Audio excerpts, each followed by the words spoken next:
So let's bring in international correspondent Robert Sherman. He is live in Tel Aviv. Okay, Robert, what is the reaction? What's the latest on the ground there as we watch this play out? Yeah, hey there, Elizabeth. Well, there is a last-second push that is currently underway in order to get some kind of a diplomatic outcome here before you see the escalations, the next steps that the president has laid out, with Pakistan trying to broker an agreement between both of these sides, putting a deal on the table, a framework of a deal, which would, in the short term, stop the fighting and reopen the Strait of Hormuz. In the long term, there would be broader conversations about Iran's nuclear ambitions, as well as removing sanctions on Iran itself. We just heard from Iran's foreign ministry a short while ago. They have acknowledged that they have received a deal and that they're cultivating their exact response. We'll announce it shortly.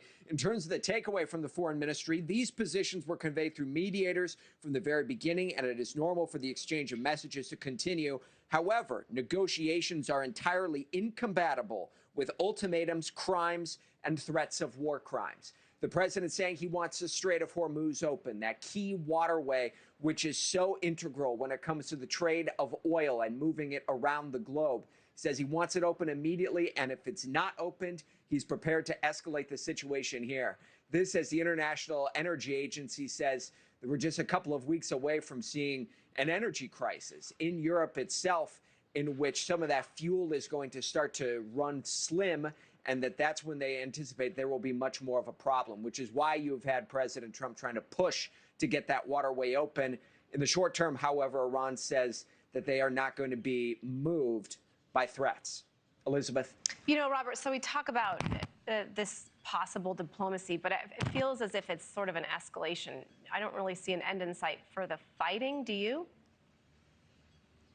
Well, I mean, even if you look in the present moment, there's actually alerts that are active right now. We just had interceptions here in Tel Aviv just a short while ago. It's been a rather active day here, and Israeli forces have continued to pound away at Iranian targets. We just got confirmation from the Ministry of Defense that they hit a petrochemical complex along Iran's coastline. We also know that those assassinations and those targeted strikes on Iranian leaders have been continuing on, the latest one being Majid Khademi, who was Iran's Revolutionary Guard intelligence chief.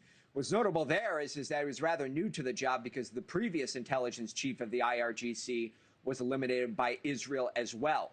Those retaliations from Iran have certainly continued. However, we have seen major impacts in northern Israel, in the Haifa area, where a residential area was struck overnight there. And there are crews on the ground that have still been picking through the rubble. At least 4 people killed, according to health officials. So even as you have all these conversations about diplomacy and the search for off-ramps, there has been no slowing of the slinging of missiles to this point here, Elizabeth. You use the word active. That's a good way to put it. Robert, thank you so much. We appreciate it. Stay safe. Thank you for watching. Subscribe below and download our NewsNation app right now on your phone, and you will get fact-based, unbiased news for all Americans.